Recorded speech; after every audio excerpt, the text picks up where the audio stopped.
I'm going to pray to start us off. Father, I just pray that we come into this session today with fresh eyes, open hearts, and open minds, as some of the things might be a little touchy for others. So I just pray that we are open to your guiding and leading, and that you will impress upon us the things that we need to know and take with us. In Jesus' name. Okay. We're going to finish up lesson 5 because we didn't get to selfishness last week. So we're going to talk about that this morning. And in advance, if somebody wants to look up Galatians 5:22 to 23. Selfishness, as the author describes it, is a failure to display the gracious qualities of Christian characters. Repeat that. We're all looking for deletion. Sorry. Yeah. Failure to display the gracious qualities of Christian character. But he also says that we're born with a selfish nature. If you think about it, when kids are little, everything's about them, and, that sort of thing. So it's kind of easy to see in that aspect when kids are small. Who has Galatians 5:22 to 23? Yeah. Go ahead. But the fruit of the Spirit is love, joy, peace, patience, kindness, goodness, faithfulness, gentleness, self-control. Against such things there is no law. Now those who belong to Christ Jesus have crucified the flesh with its passions and desires. If we live by the Spirit, let us also walk by the Spirit. Let us not be, that's 26, but I'm going to read it anyway. Okay. Let us not become boastful, challenging one another, envying one another. Okay. So sometimes we forget about those fruits of the Spirit that we're supposed to follow. But again, even though we are crucified with Christ and we're new creations, that doesn't mean that the flesh has gone away. It's still there, still working it, trying to get us to do whatever it wants us to do. And sometimes selfishness can be a big one. I will be the first to admit that I can be selfish at times. And sometimes it just needs to be pointed out to me that I'm doing it. So, but he talks about... That's why God gives you away. Yeah. That's why God gives you away. Yeah, exactly. And that goes both ways. Because Now he points out 4 different areas of selfishness that he talks about. The first one is selfish with our interests. And what he's talking about there is that we're so interested in our own affairs and our own things that we like and what have you, that we have little or no interest in anybody else's. So we don't pay attention to anything. That can be a problem sometimes when people are trying to get our attention, that maybe they need something that we can offer, but we just don't see it. So that's what wives are for. Well, yeah, true. So the other one is selfishness with our time. So I think everybody knows that our time is valuable, and we tend to guard our time so that we don't run out of time. But it can lead to not making time for church or friends who may need our counsel or help. It can also lead to not spending time with God and spending time to do Bible reading and prayer time, because we can just blow that off because we have something else we have to do and so forth and so on. So we have to be careful what we're doing with our time. Good morning. And then the next one he talks about is selfishness with our money. And I thought this was interesting, where he said Americans give less than 2% of their income to charitable and religious causes. Now he's making a generalization over all of America. Just like, you'll read in some books that 85% of Americans say they're Christians. I don't believe that number. They don't understand what being a Christian really means, in that aspect. So, but as far as money goes, we as believers are to be good stewards with our money and realize that just like anything else, all of it belongs to God. So, He gives us the ability to earn an income with our jobs and what have you. And then the last one he talks about is inconsiderate. And that's, you never think about the impact of your words and action on others. So, how would you handle an inconsiderate person?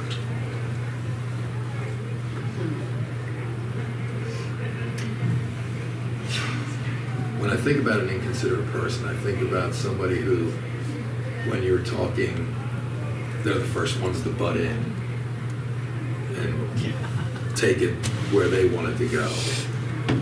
So how do you handle somebody like that? That happens at my job all the time. Okay. There's one person that just starts talking to the boss while I am having a conversation, and I'll just look at her and I'll say, I was talking. And then I will say it gently, but firmly, and see what she does. I'm not going to change her, but I want her to know she's being inconsiderate. Being inconsiderate about a lot of different things. Like, that's inconsiderate of time, right? Like, that was your time with your boss. Respect. And respect, and being considerate about, I don't know, of just respecting your space that you're living in, or inconsiderate about the words you're saying around certain people. Like, I don't know, I think there's a lot of different ways not to be inconsiderate, but Yeah. It's hard. Oftentimes it makes you go, like, Yeah. how do I respond to you right now? Like, Yeah. because it hits a nerve, I think, sometimes. It makes you want to say something back. It takes a lot. Yeah. To Oh, talk. yeah. Yeah. Yeah. There's a lot of times where you have to bite your tongue because people are being inconsiderate, or sometimes I'll say stupid, in what they're doing. And you just have to kind of sometimes just go with the flow and bite your tongue. Yeah. Otherwise it could get uglier. Yeah. Now he's talking about selfishness, but I want to go the other direction. Okay. So, you can be an unselfish person. The question is, if you're an unselfish person and you go too far with that, now what happens?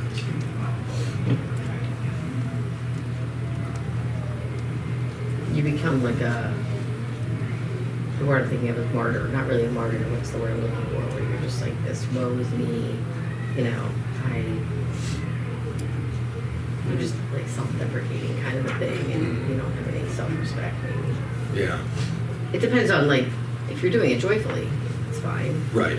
But if you get to, like, where you're just, Burdened. yes, Yeah. and you're always giving because you feel that it's the only thing you know how to do, and nobody respects you, and that kind of thing. Yeah. Then I guess that can be a bad thing. I guess with anything, it's because you're hard in it. Yeah. I also think that in that aspect, you can be greatly taken advantage of if you think about it. You give so much of your time, and so much of your time, and so much of your time that people expect it, and now you don't have time for maybe your own family, or, like I said earlier, time to spend in Bible study, because you're giving so much of your time, and people now expect it. Same with giving. If you give to people who are in need, and nothing changes in their life, they're going to expect that giving keeps coming. So I think in that aspect of going too far, I think you could be greatly taken advantage of. And then you have to now sit down and reevaluate what you're doing because of that. Don't you think that really comes down to are you actually helping the other person? Like the same with you brought up giving financially. Right. But giving of yourself is the same thing. If you're constantly sacrificing yourself to someone who doesn't appreciate it, then they grow to not even respect what you're doing for them. Right.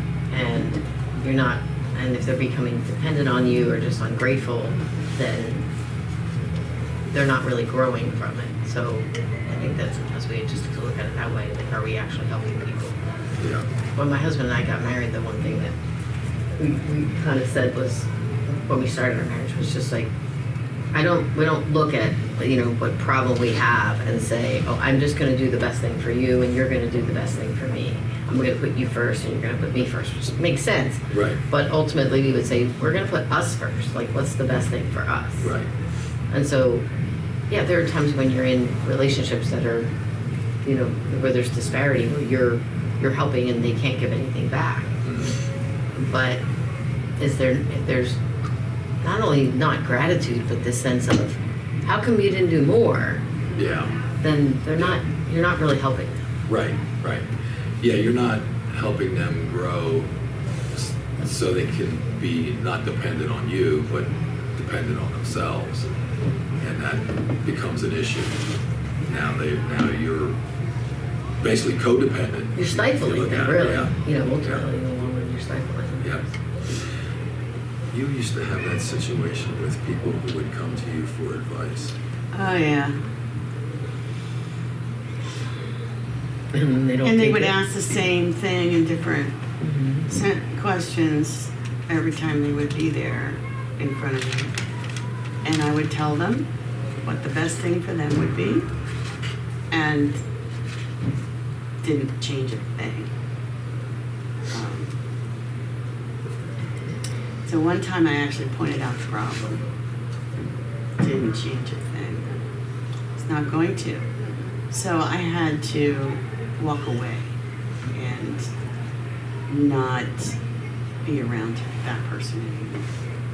And because it's self-care. I was tearing my hair out. Why isn't she seeing what the issue is? Self-care. I had to leave that relationship. Yeah, in a sense, you can't care more about somebody than they care about themselves. Right. Good point. To a point, Yeah. you can care about it, and maybe in early stages you can, because you're trying to pick them up, but eventually, if it just becomes you're more concerned about their problems than they are, then that's not good. Yeah. And if they're not going to take any advice or steps towards bettering themselves, it's just going to be a constant vicious circle of you giving and they're taking, and that's all it's going to end up being. It's just going to be a vicious circle like that. And that was, let's say, 20 years ago. And she still hasn't changed from what I hear. Yeah. It's Yeah. just who she is. Yeah. And sometimes it's hard to change people, and sometimes it's not really up to us to change them. It's never up to us to Yeah, change I them. mean, yeah. So, we can give them all the advice in the world. If they don't take it and use it, then you're back to square one. We had that in Belize, too. There's a lot of people who, we were the minority in skin color. And a lot of people thought that because we were from the U.S., we were millionaires. So there would be beggars.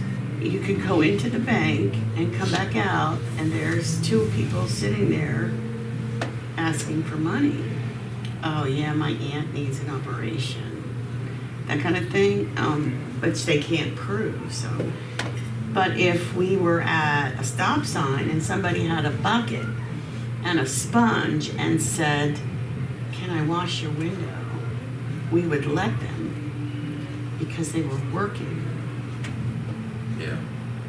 Our field director used to tell us if people stop us asking for money at the bank, to tell them, come see him, he has work for him. And he does, he And did. he does, but nobody Yeah, ever yeah. did. Nobody ever went. Yeah. Find So, something. yeah. I think his house was painted in Yeah. 1 year 3 times. Yeah. Yeah, he kept people busy, so that's all right. So, yeah. That's good. But that's how that, it all plays out. And there's some verses that talk about that. Somebody wants to get Titus 3, 1-5, and James 3:17. Now, these are verses that talk about being considerate. Titus 3, what? 1-5.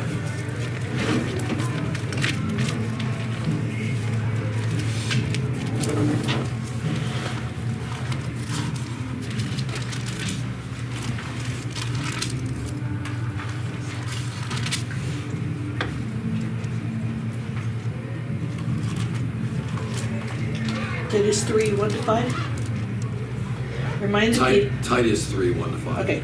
Remind the people to be subject to rulers and authorities, to be obedient, to be ready to do whatever is good, to slander no one, to be peaceful and considerate, and to show true humility toward all men.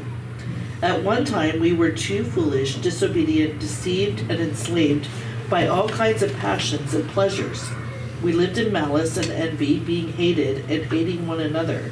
But when the kindness and love of God our Savior appeared, He saved us, not because of righteous things we had done, but because of His mercy. He saved us through the washing of rebirth and renewal by the Holy Spirit, whom He poured out on us generously through Jesus Christ our Savior. I think I read. Yeah, no, you're fine. But that's one that it talks about government officials and being obedient to government officials. So there's some things in there about what we should do and being considerate with that and them. And Jeff, you look like you were going to say something. Just about being.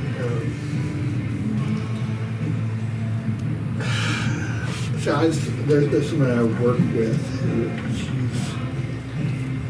has a tendency to be very snarky. And Very snarky. Snarky, yeah. And she's extremely inflexible about time, which to me is not a good thing for a teacher to be. Because there's always something coming up. You need to be flexible. Not at all. And one day I went in to pick up my kids, and I was 2 minutes behind, and she made a comment about it, and I made a comment back at her saying that she just needs to be a little more flexible. And I was like, was that the best thing to do? And then the next day it happened again. And then the next time I came back into the room, that was a Thursday, and she was off on the Friday because her mother had an operation.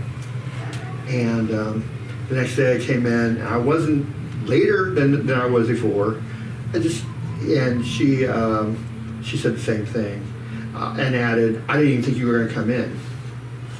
I'm like, okay. I looked at her and said, "How's your mother?" And the whole countenance changed. Yeah. I think I was the only one that day that cared enough to say anything. Yeah. And she was just like, she was very grateful that I asked. And it ended a lot better than it would have if I said something back. Yeah. But it's not easy. Yeah. It's not.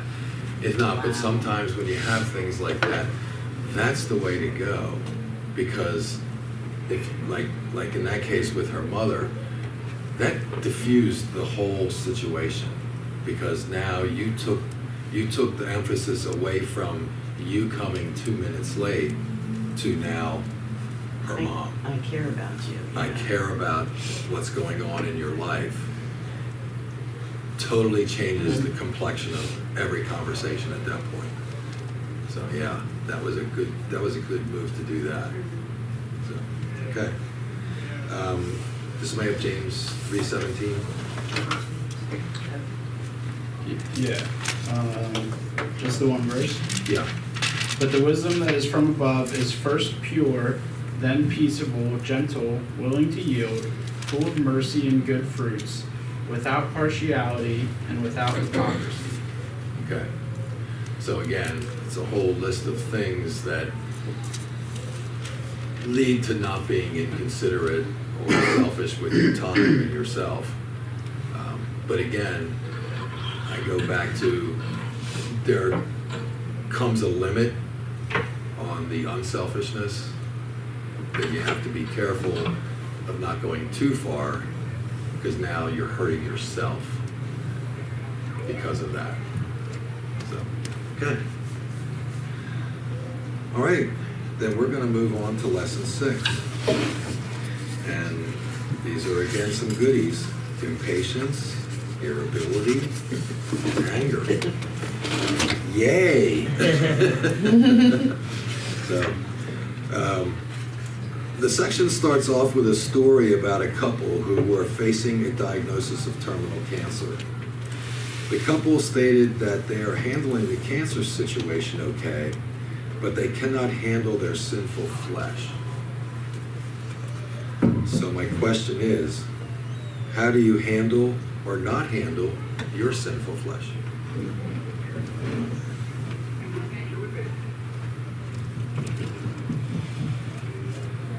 Are there things you do to try and overcome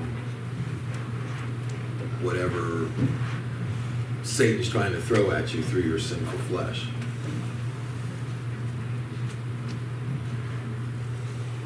I think we talked here like a couple weeks ago about sometimes when things feel difficult in our circumstances, then you remember like later as a last resort, like, oh, I could just give this to God. And it's like that, it hits you in the head, like, why didn't I do that a long time ago? Yeah. And so you say, are there things you do in regards to your sinful flesh? It's like, well, yeah, like all sorts of things, and they're all wrong until you come around to give it to God and just trust. Yeah. In our humanness, we try to fix our problems, Yeah. and it doesn't usually work out so well, because God usually has a better way of doing it. Some of the things too that you can do is if you have a particular verse that you associate with something like that, it's a good time to just say that verse in your head. It makes a difference. And I think I've told you before, mine is 1 Corinthians 10:13. And that if I do God first and bring that verse to my mind, it makes a big difference instead of struggling to try and figure it out myself. So, yeah, very good. Okay. So we're going to start with 2 of the sins that I believe most of us have experienced at one time or another, whether it be ourselves or others, and that's impatience and irritability. The author defines impatience as a strong sense of annoyance at the usually unintended faults and failures of others. The key word there is unintentional. Things that people do something that they normally do, and it's not something they're intentionally trying to do to irritate you. So what type of things or situations cause you to become impatient? You know this paragraph on 132 about the hearing aid thing? Yeah. Yeah. Read it to us. Oh, really? No. The key to understanding the type of impatience is that it is a response to the usually unintentional actions of others. Because of his hearing disability, it says, because of my hearing disability, I often hear my wife speaking to me, but I can't understand what she is saying. This is the type of situation that can easily create annoyance on her part when I ask her to repeat what she has said. Unfortunately, he hates doing that, so he just answers yes or something. Okay, and a lot of times, my hearing problem is that it's not that I can't hear things, it's that the translation part of it isn't working. So sometimes I can hear her say something and it not be what she said at all.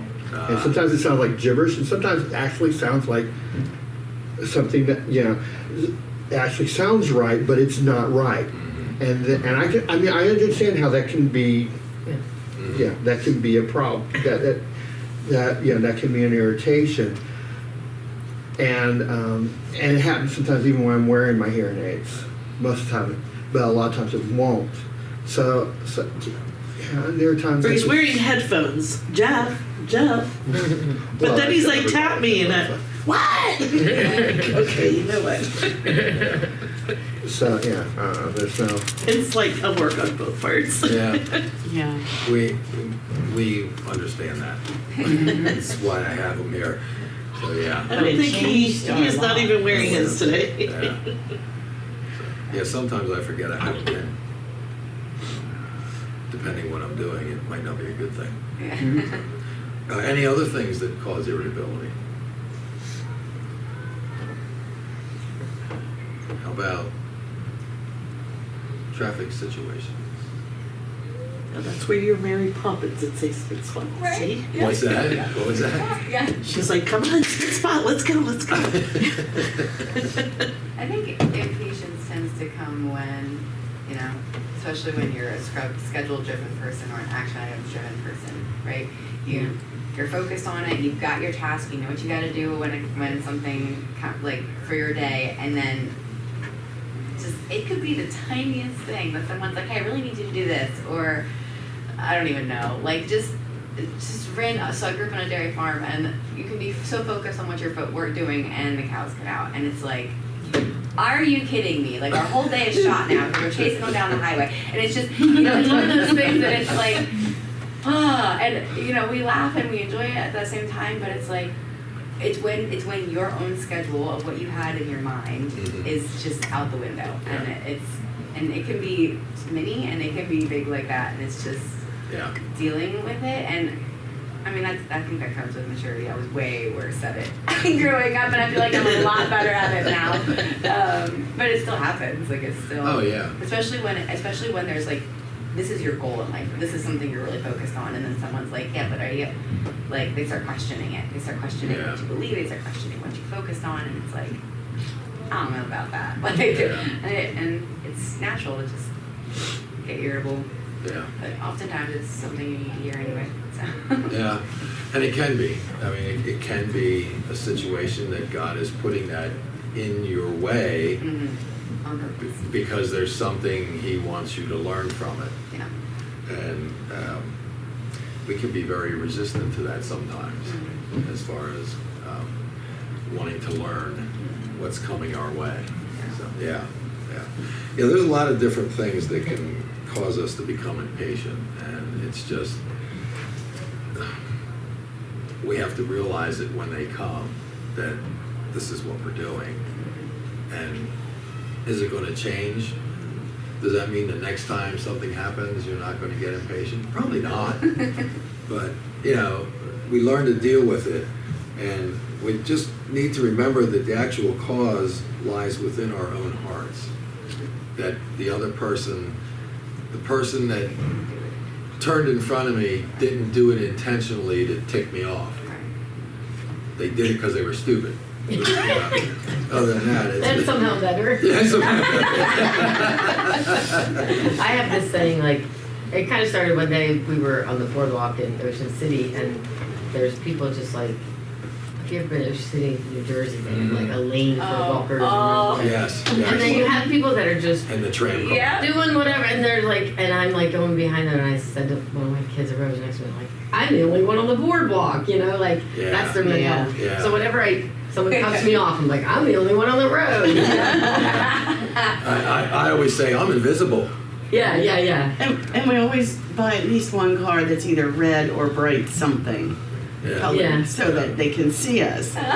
Then my son does this thing where, you know, you're driving down the highway and you're like, you know, you're going along with traffic, you might not be exactly doing the speed limit. Some guy comes like whizzing by you 90 miles an hour and he goes, I want a ticket. I want a ticket. He's speaking for the person in the car. And you're like, oh, I want a ticket. Those little funny things like just help you kind of let go of it. Yeah, make you laugh. Like I just laugh at it, like, but the reality is like half the time I'm walking through a parking lot, like I'm the only one in the parking lot, not paying. Like, especially when I'm walking with Joe. Joe's like the opposite. He's like he's always got his eyes around him and looking and things like that, and I'll just like take a step backwards and be like, watch out, because someone's behind you, or like watch this, or and it's just like I'm not thinking necessarily. I'm not trying to be inconsiderate. Right. I'm just, I mean, I'm not hogging up the lane on the boardwalk, but no. But you know, there are times when we do that. We're just like kind of in our own little world, and other people are too, and you don't know what they have going on in their life. Right. So Big sentence right there. yeah. You didn't, if you were a parent that didn't know what was going on in the teacher's life, you wouldn't have been able to do that. Yeah. When I was young, adult young, and I was in the grocery store with my dad, and two people ahead of me in the checkout line one person was having problems, and so I'm 2 people back, and I'm grumbling and complaining, and my dad goes, Connie, they didn't wake up today and say, I'm gonna go ruin Connie's day. And I realized he was right, and that I was being self-centered. It's a good reflection on it. Yeah. Jeff, you were gonna say something? Well, yesterday we went to the DMV. Oh, that's always a fun place to that go. was fun. And we got out, we got in a car, and Dawn was driving, and she was following everything right. He was on the right side, going down, and a car decided that the car in front wasn't going fast enough. And he tried to whip around, and like we're like standing here face to face with each other. He's flashing lights at me like He was flashing lights and honked. He had the nerve, and I'm sitting here, and I'm fuming, and Dawn's like completely calm. And I'm like, I can't believe, and she's trying to change the subject. I'm like, you're not even mad about, she's like, no, she said, the DMV closed 15 minutes ago. Like, I think they you're were there right. earlier, and the lady told them they had to come back by 4 o'clock, and I'm it was like, you're right, 4:15, and I was like, well, they're late. So I mean, like, yeah, You're not they gonna had make to it do it in anyway, but. Yeah, it's those little things, and like Betsy said, we don't really know what's going on in their life. Sometimes when people blow by me on the highway, Connie will make the statement about, well, hopefully his wife's in labor, or something. I tend to tell myself that too. I'm like, well, maybe there's a really bad emergency. Have fun. Like, I hope it's okay. Yeah. So I'm not that charitable. That's not my first thought. I only do it when he's in the car. I just think they think they're more important than you are most times. Well, yeah. They're, what's that, Alice in Wonderland, I'm late for a very important day. I Yeah. have to say it. Yeah. So anyway, it's an attitude of insisting that others around us conform to our expectations. Sometimes we can tend to vent our impatience to the person who we feel is not bending to our standards. And this can cause tension, alienation, and even rebellion toward us. And I put a note on the side here that these statements about impatience tie back to selfishness. Because again, like he was saying, we're expecting the other person to bend to our expectations or to our standards. And when they don't, we become impatient with them. Whether it's somebody driving on the highway who's on the phone and I yell at them in my car, which doesn't do anything, or whatever it might be, we're expecting them to be the same as us, and that's never going to happen. So we have to be careful about that. I don't know. I think sometimes when I ask the kids to do something, I expect it to be done within a pretty reasonable amount of time, Right. if not promptly. Right. you know, because 3 hours later it's still not done. Yeah. And then, you know, mom gets, my impatience is a little bit more, but you know, it's like, if I'm doing something, writing a check, paying bills, you know, mom, like, I am expected to be there, like, immediately, promptly, you know.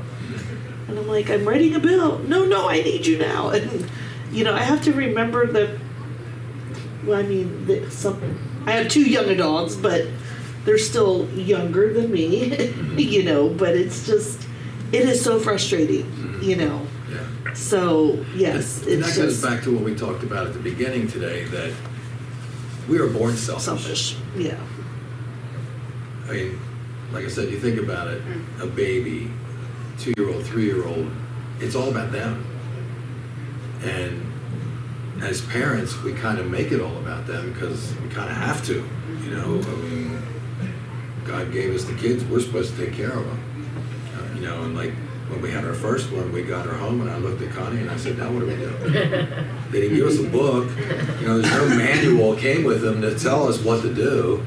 So you figure it out. But yeah, and the impatience can come when things like that happen where they don't do what you are expecting them to do as the parent and child relationship. We used to try and get our kids to clean their rooms, and then Yeah, that's a joke. that was, but then, what was it, once a month or every 2 months, we'd go into their rooms with a black garbage bag and clean it for them. And they lost things that they probably wanted, Yeah. knew where it was. That's what I would do with my kids. I would just say, just clean up the stuff you don't want me to throw away. That was very effective. Yeah. You don't have to clean it up, all Yeah. of it, just the stuff Yeah. you don't want me to throw away, because I'll clean it up for you. Well, Sarah went on winter retreat, and I said, "Oh, I wonder what I'm gonna do all weekend." She's like, "You're gonna go in my room and clean it, aren't you?" It's like, wait, you read my mind. Yeah. We got to a point where we just shut their doors, Yeah. and if they wanted us to come in and hug them goodnight, they had to create a path, Right. and they didn't. Yeah. And that Until helps. they were like 17. They Yeah. wanted us to come in and spend a couple minutes with them. Yeah. And that helps because then Yeah. we're not getting impatient with them. You know, we told them this is the deal, you know, shut your door, and then Yeah. everything was okay. There was a lot of reflecting on, is this a hill I want to die on? Yeah. Yeah. Yeah. Yeah, leaving the food, like unopened, leaving food, That's that's different. the hell you gotta do. Yeah. When you catch them When the fruit flies start, when we have fruit flies, we can't figure out where they're coming from, and they're coming out of the kids' trash can. Yeah. Yeah. You know, and I'm trying to catch them in the kitchen. I'm like, Yeah. what is going on? Yeah. Okay. Yeah. That's the hill I have to die So, on. so, do you tend to vent your impatience to the one causing it, or do you just stuff it down? And is one better than the other? For It tends to you. come out of the person. What's that? Especially in a kid situation, I feel like it tends to come out towards the kids and in our frustration of the, like, just, it's not happening on the time that we want it to happen. So we're gonna get frustrated at that. I think if it's outside of family, we tend to stuff it because Okay. we feel maybe less available or less, like there's less of an option to actually speak our mind or speak what we're saying. And I don't know that either one of them are great, but Yeah. but I think that's just, if it's somebody we really know, we'll talk, and if it's somebody we Yeah. don't know, we tend to stuff it down. I would tend to think if you vent it to the person, if it's done properly, that would be good. But the big word in there is done properly. Depending on what has happened, that venting may come across in not so good of a situation and not so good of a manner, and that'll make everything worse. So yeah, so you're probably right. Sometimes it is better outside of a family situation or a church situation to just stuff it. But I even think in a church setting, if somebody is doing something, there should be some form of, for lack of a better word, I'll say confrontation, but that's not really what I mean. But some type of meeting of the minds to work it out. Yeah, and I think stuffing it down maybe sounds harsh, but it's I think it's more, I'm not gonna handle this right now because it's a raw emotion that just happened to me in this moment. So it's like, I'm just putting this aside for now. Let me think about this Yeah. when I'm not so hot on my toes, Yeah. and then I Yeah. can come back later. So there's Yeah. just a lot healthier way of handling that. Yeah, And sometimes I will go to Jeff, not vent at him, but Uh-huh. tell him what What's kid is going on. frustrating me. Like, can you handle, if it's a problem Right. he can handle Sure. it too. I'll have him do it Which makes sense. because I'm just sitting there, Needs good you things, know. yeah. yeah. And sometimes if it's a person outside of the family or the church family, I will vent it to Connie. Because what that does then, that gets it out. And now I vented, I'm done, even though I stuffed it, but I still vented and I got rid of it.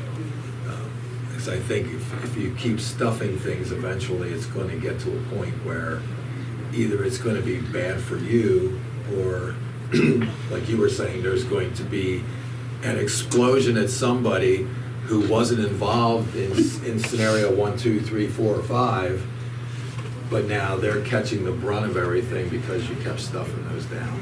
But sometimes the scenario may frustrate you, Right. and stuffing is a good thing. You vent to her because like a day or two later you forget all Right. about it. Right. Like, was it that frustrating? Right. Was it that Yeah. Yeah. big a concern to be, Right. Right. Right. angry and frustrated? And, Yeah. You know. Did that person really stomp all over me, or was it just me reacting to something they said that really wasn't something that was meant towards me or whatever? Yeah. I don't pretend to like be great at this or any better than anyone else, but I think a big thing for me is always starting those situations with what can I do better? Like, what can I change about my expectations, or about how I communicated something, or about how I should have handled it differently, before any mindset of what you did wrong. And then if you start Okay. with that, Yeah. then it just sort of helps make sure your mindset's right before you take any of that action of addressing someone or not addressing someone. Right. Right. Yeah. It could be even asking yourself things like, did I do something to cause that reaction or whatever it was? Yeah. And that type of thing, and just looking at, like you said, yourself first, and then going from there to hopefully diffuse the situation. Yeah. Yeah, that was good. I think that this idea that it's either venting or stuffing, I'm kind of struggling with that, because if we're truly stuffing something down inside, that's not healthy, because what we're doing is we're offended and we're just pretending we're not offended. Right. And not only will that come out on other people, but a lot of Yeah. times what happens, it'll come out on that person in some Yeah. little thing that and it's disproportionate. Mhm. And when we're feeling that way, we have to kind of recognize that we are being offended. So the we can say, okay, I'm being dumb to be offended here, and I'm going to let it go, or I'm not being dumb to be offended here, and I'm going to have that conversation. Right. And graciously, obviously we try to do it graciously. But the idea of just venting it too is I don't know, that verbiage is bothersome to me, because I think that I think there's just a middle ground. To me, there's just sometimes where I'm not venting something, I'm just letting it go. I'm like, it's Mhm. not the hill you want to die on. It's Right. not Right. worth the conversation I'm going to get into. And back to Mhm. my conversation, what I said with Joe, it's not about me or you, but us. Is it good for us that I bring this up, Mhm. or is it better for us that I let it go? Right. Because it might feel really good to me that I bring it up, but it really isn't that significant of a thing. Right. Or it is a pretty significant thing, and I'd rather stuff it inside Right. or rather ignore it, but it's too significant to do Yeah. that. So, there are times when there's just stuff that aggravates me, whether, anybody, and I'm just it's just not worth fighting over. I'm like, but I don't feel Right. like I'm stuffing it. Right. When I feel like I'm stuffing it, then I don't know about you guys, but then I feel this resentment growing. Mhm. And that's not biblical either. That's just that's just putting it on, that's like putting a lid on a boiling pot, is Yeah. all it is. Yeah. Well, and that's what I said, you can keep stuffing things till you get to the point where item number 6 is the one that triggers it, and you unleash for all the things Yeah. that happened before that Yeah. on that person. I like your idea of, is it a hill to die on? Because we've used that before. Is this a hill I want to die on? The way and the way I determine, one, is it sin? Or is it gonna matter in 5 minutes? It's gotta change my attitude. Is it gonna matter in 5 hours? Is it gonna matter in 5 months? And if the answer is no, I don't stuff it, I just let it go. Yeah. Yeah. Yeah. I think too, like in the past, like with work conflicts, I thought like, either this is important enough to work through, or it's not important enough, and then Right. let it go. The option is not, well, it's not, I don't really want to talk to Connie about that thing, because it's probably not going to go anywhere anyway, so I'm just going to sit here and be mad about it. Like, if you've decided it's not worth talking about, then you have to let it go. Right. I know that sounds very matter of fact, you know what I mean? But Yeah, like, yeah. the problem is when we say, I'm neither going to talk about it, I'm not going to talk about it, but I am going to be angry about it. Yeah. Like, you can't do that. Right. And I think prayer as to, Lord, what would you have me do in this situation Yeah. for things that would anger me if I stuffed it? How would you like me to handle Yeah. this? Yeah. And he'll give you the answer. It might not be right away. It might be overnight and you wake up and say, oh, I could do this. And it it's might not not too be an late. answer Yeah. you wanted. Yeah. And I just want to say too, I forgot, there's like the flip side of that. Like, I would look at it like, if I can't talk to them about it, I have to let it go. Mhm. If I can't let it go, I have to talk to them them, about yeah. it. Yeah. The option is Yeah. not to just stuff it down inside and get angrier and angrier. Yeah. No, that's a work situation. If you can't do either one of those, you could look for another job. It's Yeah, not the yeah. same in your family relationships, right? But Yeah. in most cases, it's just like, no, I actually like this job. I want to Yeah. keep this job, so I'm going to let that go because I know that bringing it up to that person is not going to get me anywhere. Right. But you all probably know as well as I do that there are a lot of people who just stuff things until it gets to that boiling point when they explode. And that's not healthy either. Not only mentally, but in a lot of cases physically, that's not healthy to keep stuffing things until you get to that point where you just explode. So, yeah. But I like the middle ground. Is this a hill I want to die on? If not, then forget about it, it's done. Okay. Well, closely aligned with impatience is irritability. And he describes this as the frequency of impatience or the ease with which a person can become impatient over the slightest provocation. This ties in with impatience, but this is a continual basis. So in other words, the person is constantly irritable. So do you know a person or have you been around somebody who's constantly irritable? And if so, how did you handle being around them? That can be a tough thing to be around somebody who's always irritable.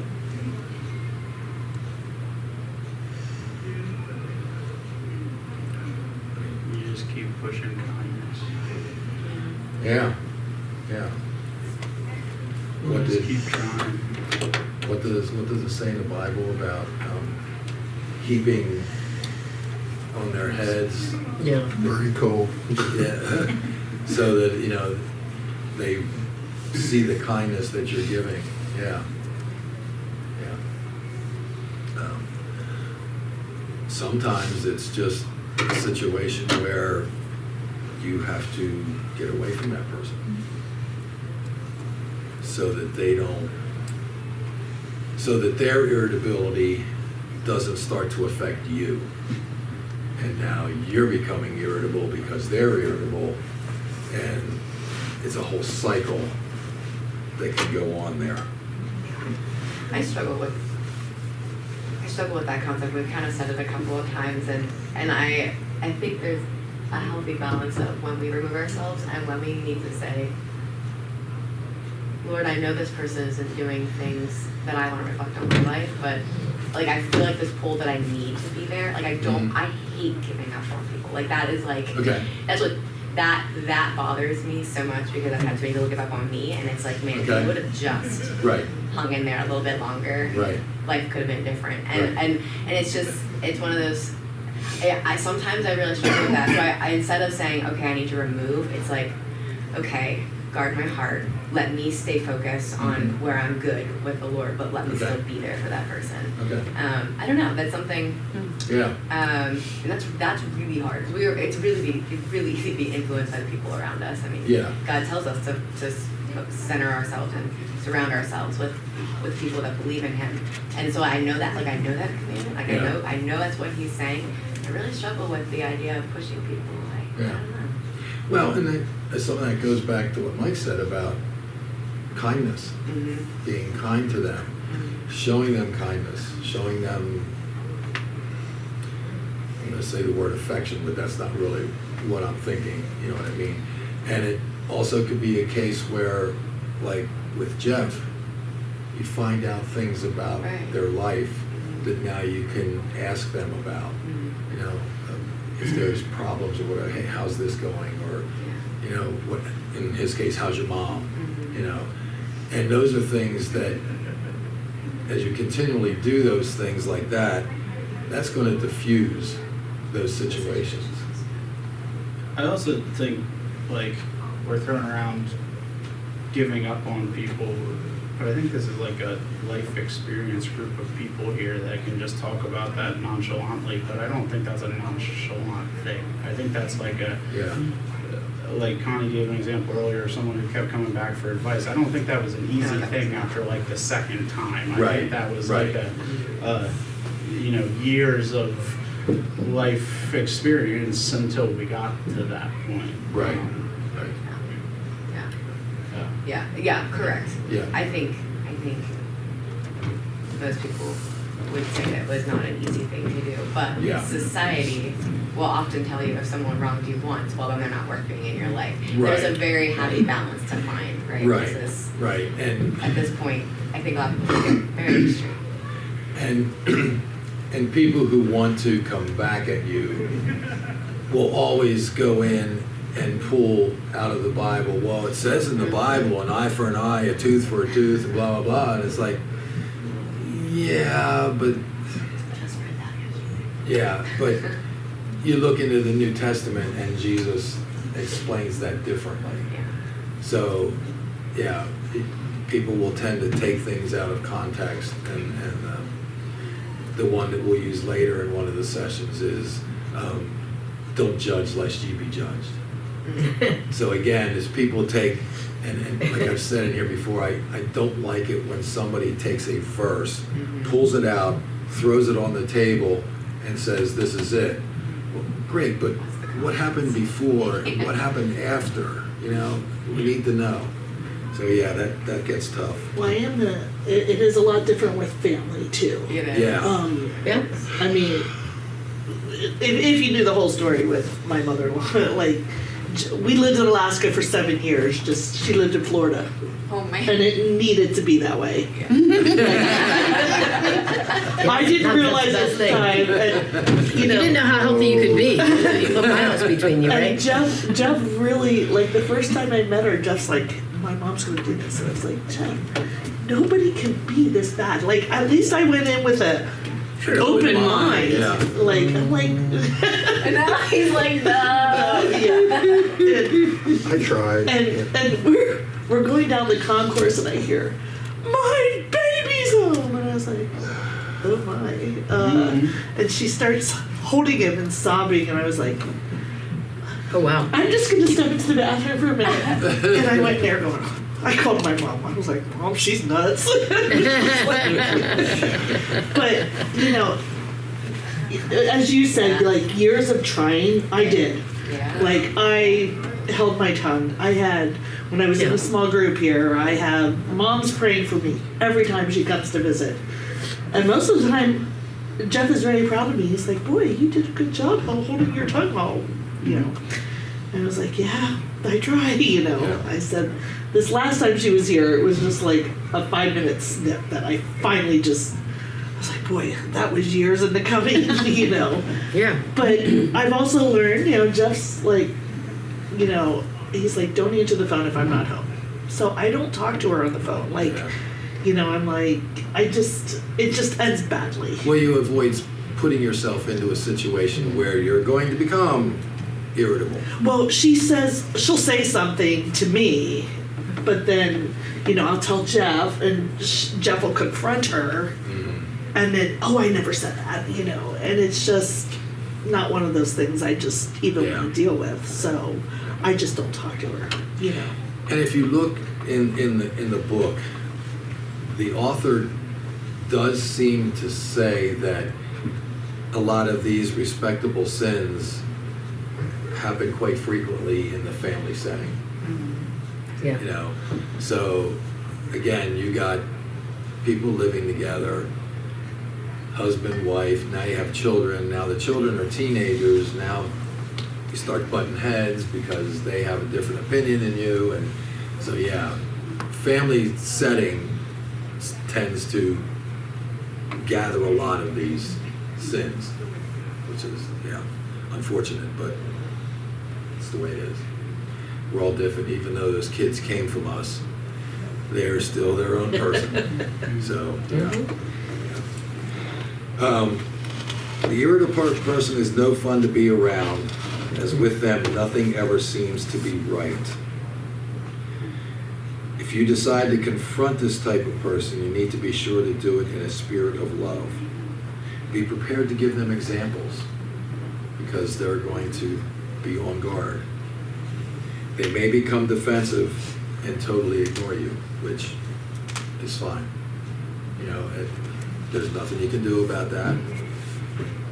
And you just let them go, turn it over to God, and let Him do what He's going to do. You know, so yeah, that's about all you can do with that situation. So we get to the third one, and it's anger. And I wrote here, if you look at the word and you say it with some meaning, it even sounds harsh. You know, think about it. He describes anger as a strong feeling of displeasure and usually antagonism. So it causes sinful emotions, words, and actions hurtful toward others. So he goes into a couple of different types of anger. One is righteous anger, and that comes from an accurate perception of true evil. So it's a violation of God's moral law. Righteous anger should be self-controlled and never cause one to lose their temper or retaliate in a vengeful way. So I think he also says that the righteous anger comes from our beliefs as opposed to somebody else's beliefs. So can you think of a time when you felt righteous anger towards somebody? And what did you do? Or how did you handle it? 'Cause It's usually when you really feel like you're right about something. Okay. I mean, it usually leads to you need a self-check of some sense. Like, you know, it's, if you're getting that angry, you believe what you're angry at is right to be angry at, and Right. there's no budging, and then it just gets worse and worse. Right.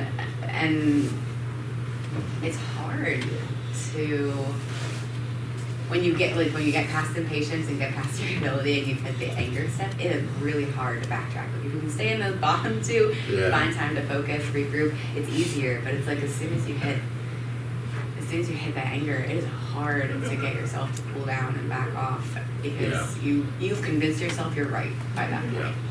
There is no room for growth. You know, you're at Right. that like anger stage. So Yeah. I don't know. You're It's the point of I'm right, you're wrong. yeah. Yeah. I think there's a lot of, well, when I think about righteous anger, there's a lot of people that act on what they call righteous anger, but it's really just, I'm right, you're wrong. Like, there's a lot of protests that go on, you know, on especially, you know, both sides of the political aisle, and that's just like, well, that's righteous anger. No, that's just political anger. And you just think you're right and the other person is wrong, so therefore you can burn things down or be angry or whatever. Right. But I think that when you genuinely have righteous anger, which is, in other words, you're offending God here, not me. Right? That's righteous anger is not, I'm right, you're wrong, you're hurting me. It's like, you're hurting the church, you're hurting God's people, you're hurting something like that. You know, you're doing something unethical, or just you're pretending to be something you're not. You're doing something like what he said here was violating God's moral law. But I think it's beyond that. I mean, people violate God's moral law all the time. I don't necessarily get angry because somebody's living in sin. But if my pastor's living in sin, now that's righteous anger. Yeah. Or you're doing something and you're stealing from the church. Right. That's righteous anger. Right. You know, it's like when Jesus overthrew the money changers, it was because they had turned the Lord's house into a marketplace where they were taking advantage of people. Yep. And so I think that I have to check myself that I'm not saying that my just disdain for other people's sin is righteous anger. You know, can you be righteously angry over the fact that there's, you know, millions of babies being killed every year in abortion? Yeah, you can be righteously angry about something like that. But I think that it's almost like expecting non-Christians to act like Christians isn't righteous anger. Yeah.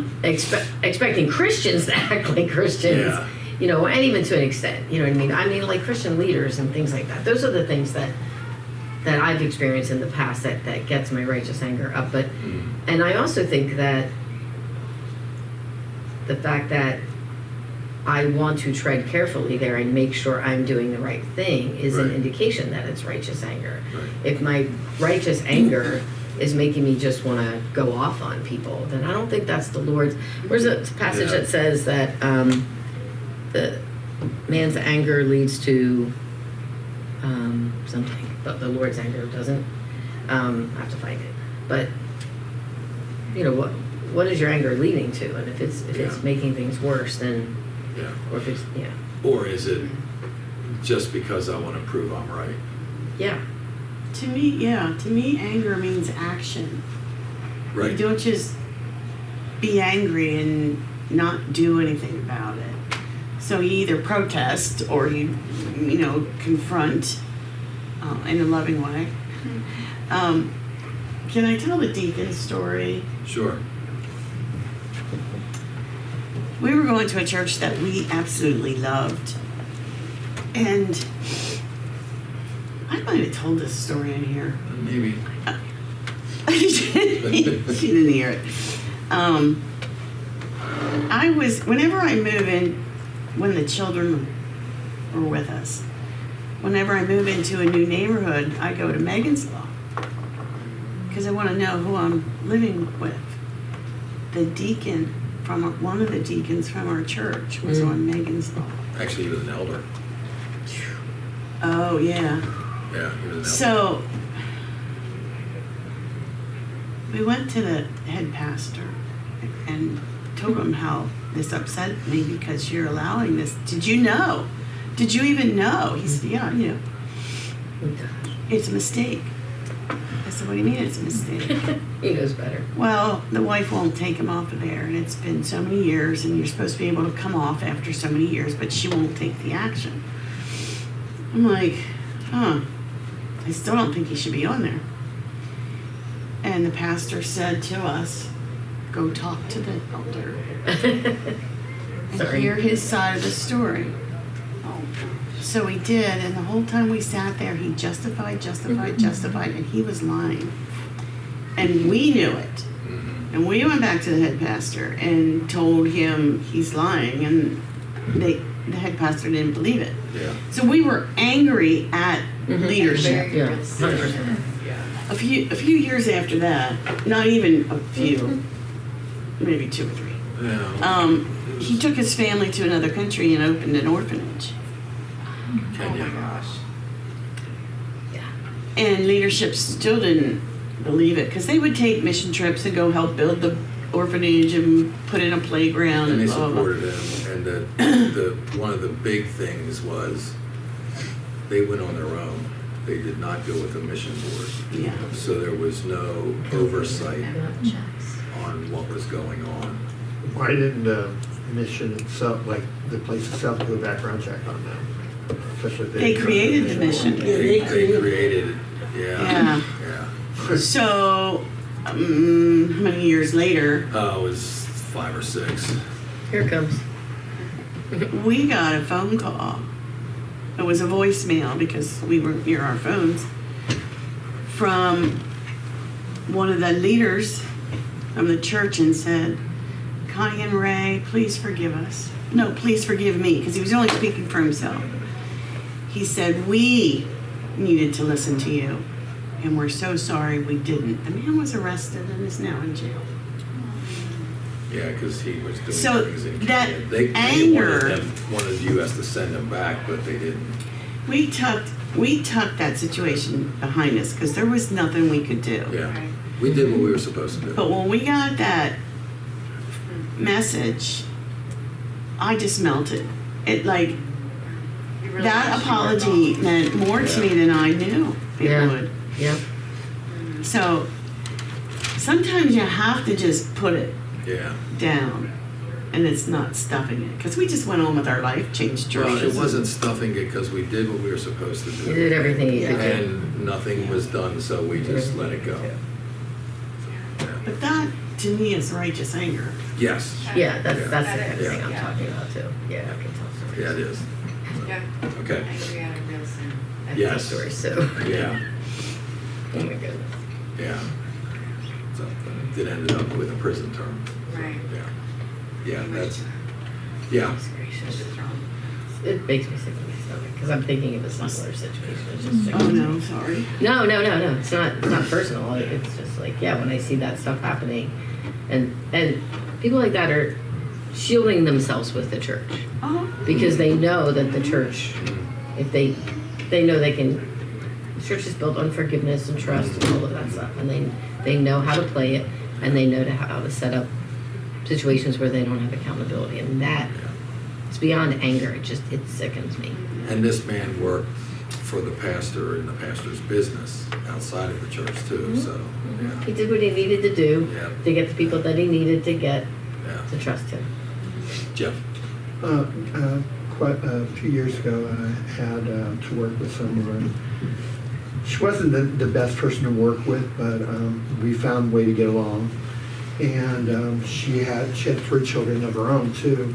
And her oldest, well, she was treating it like a joke too at first. They had caught him and his girlfriend, and they weren't having sex, but they practically were. And I knew what she was joking with the other women about, but I didn't. I pretend I didn't. I said, "Well, how are you planning on dealing with it?" And this is the person who told me she was Christian too. And she told me the way the world would handle it. And I said, if you go that route, you know that your kid may think that this is a signal that it's okay with you and go even Right. further. Right. And she said she didn't believe that would happen, and it did. He Oh, was of course it 14 years old. Oh, jeez. And I got really angry about the whole situation.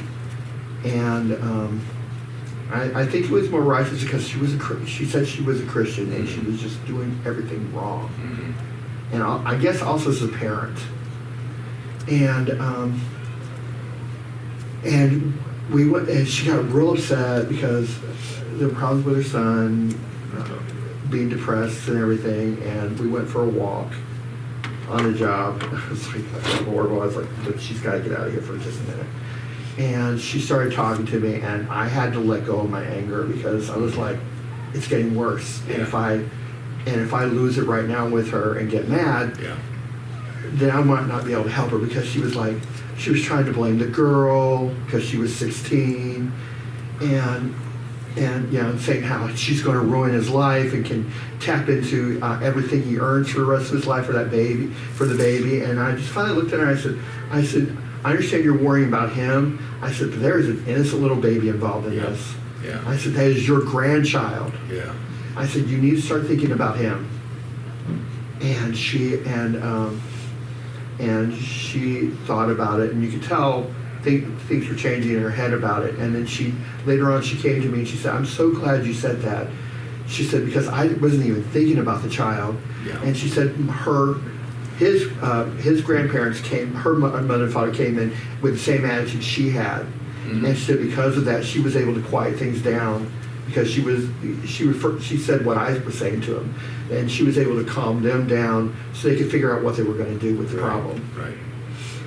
Yeah. So, I mean, I'm glad I didn't get mad because if I had, I wouldn't have been able to help them. Oh, yeah. And the fact that I gave her the right advice before, and I think she realized it and didn't listen, made her want to listen to me better afterwards. And you didn't say, I told you so. Right. Right. Oh boy, did I want to. Yeah, that really goes well. And that goes back to what I said It at does. the beginning, that 85% of Americans profess to be Christians, but that's not true. Not by a long shot is that true. Because most of that 85% probably has no clue what it means to be a Christian. Their definition is different than ours. Yes, exactly. Yeah. I go to church, so I'm a Christian. Yeah. Okay, so how should we handle our anger in a godly, honoring way? Recognize and acknowledge our anger and the sinfulness of it. Change our attitude to whoever may have triggered our anger. If we have expressed it outwardly, we need to ask for forgiveness. So now this leads to the question. How difficult is it for you to ask for forgiveness for someone you may have hurt with your anger?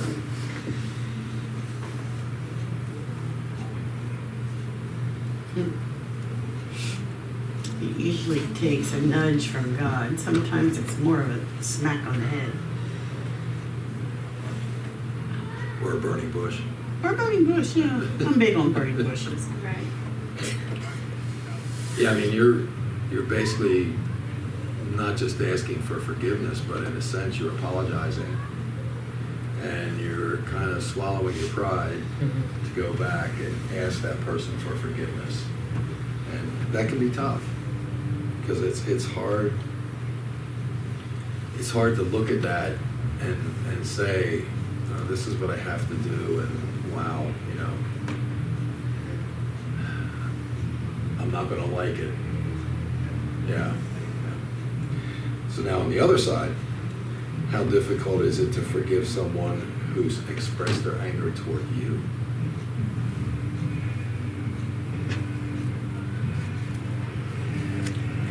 Don't know that that's any easier. Because again, in this situation, you're not apologizing now because they're asking you for forgiveness. But again, in a sense, in order to forgive them, I kind of think you again have to swallow your pride and be willing to forgive them because they came to you and asked for it.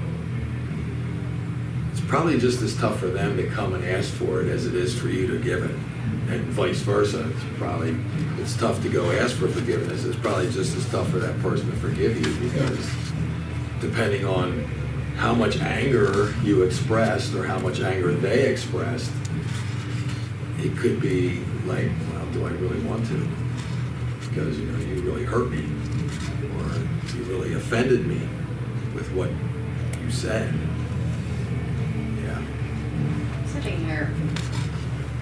Stewing? Well, I guess I just realized that in all the times that I've gotten angry or upset somebody,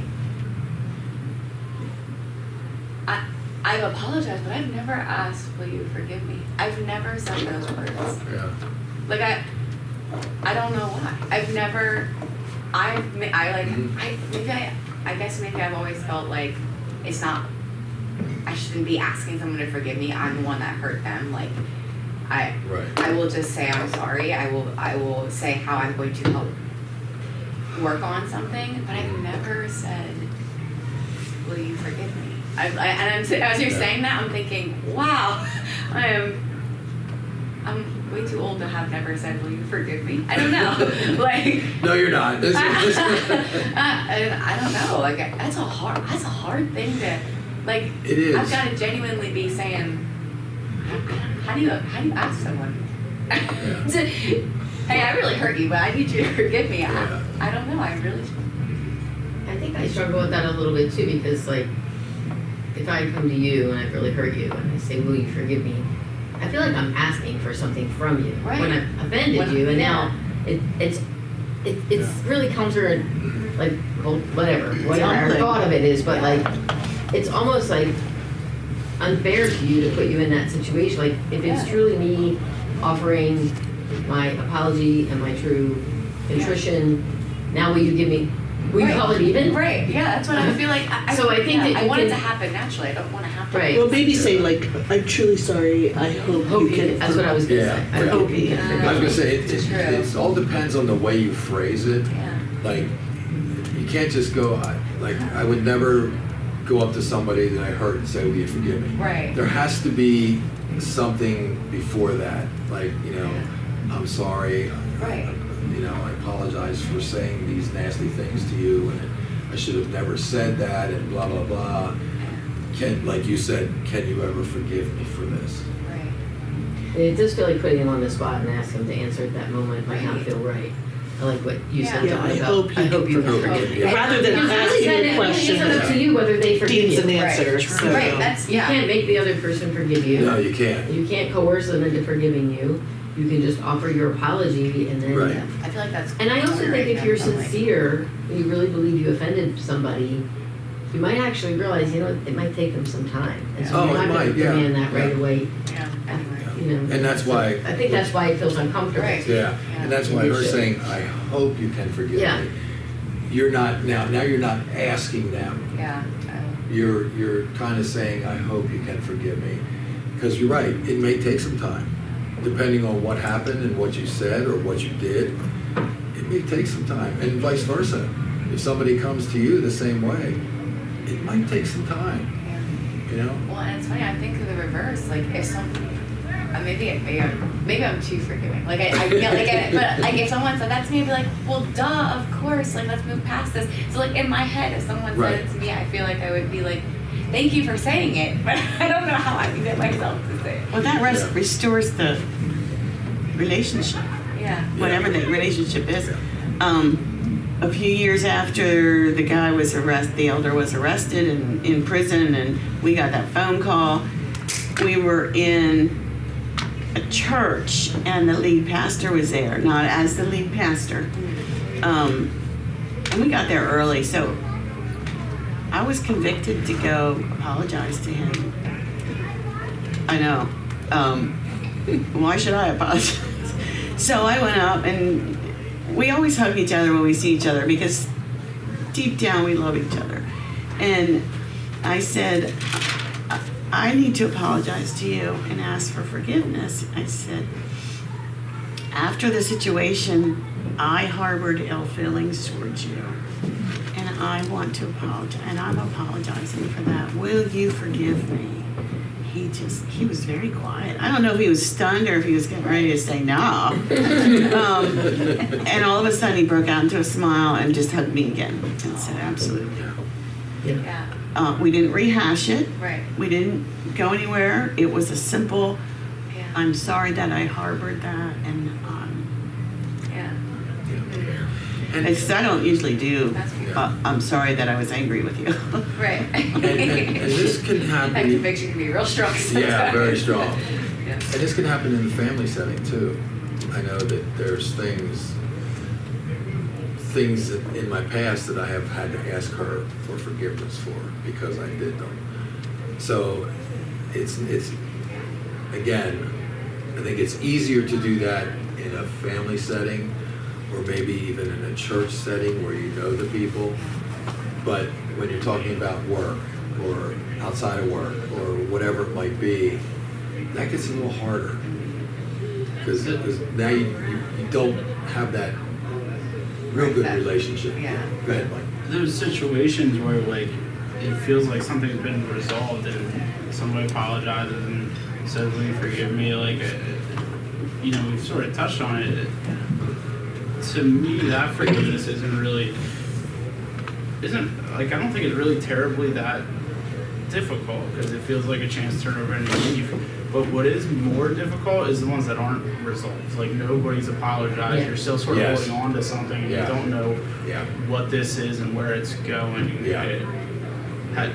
How am I to forgive or know what to do with this if Right. you haven't done the apology part? Like it feels like there's Yeah. sequence to this Yeah. and we're not following it yet. Yeah, and then it'll sit there and fester. Yeah. And that makes it worse.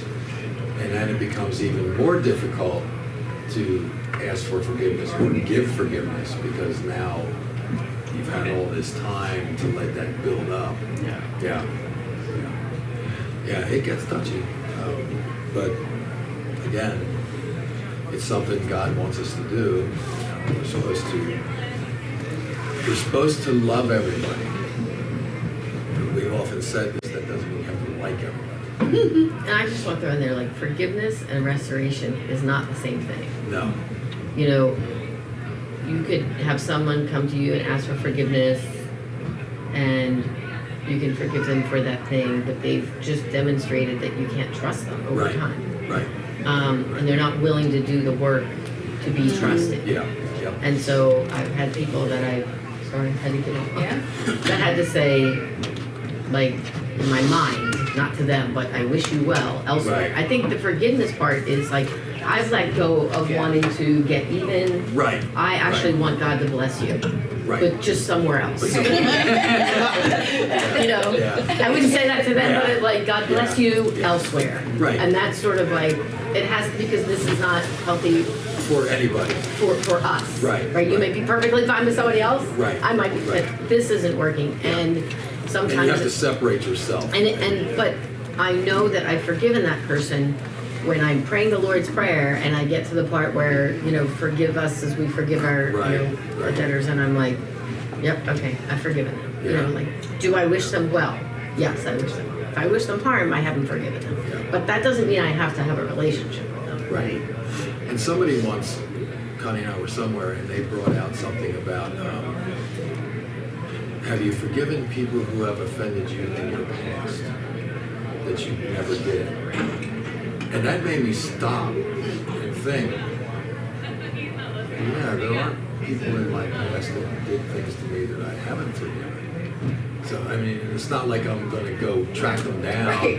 but, you know, you pray through it and look for that forgiveness. Yeah. That's when you're never, right, he was talking about the pattern in those situations. You won't get the apology first. You Right. have to talk with God and Yeah. just, Yeah. And just real quick, just want to say too, like the example that you gave, that person that told her that had, you know, committed a sexual sin, sexual crime. He can be forgiven, but the mistake that the church makes is that we want to restore that person because we Right. think forgiveness and restoration is the same thing. Right. He may have made a huge mistake, and maybe he's never going to make that mistake anymore, but we're not going to put him in a position where he can. Correct. And the church makes a mistake of saying, oh, it's forgiven, Right. so we have to restore, and sometimes that's not the right, It's not, and restoration is a process. yes, It and doesn't people have to happen take when you certain steps. forgive. There's certain steps you have Right. to follow to get that And when someone says, I restoration. don't want accountability, that's, Right. okay, Yeah. we're done then. Yeah, you then we're know. done, yeah. I'll tell you the story. Okay. All right, well, next week we'll finish up. We didn't quite get through anger, so next week we'll start with anger towards God. This will be an interesting little situation here. And then we'll go into the next chapter, which is all the good fun stuff of judgmentalism and sins of the tongue. Yay! Go home, read James. On the tongue, yeah, that's James.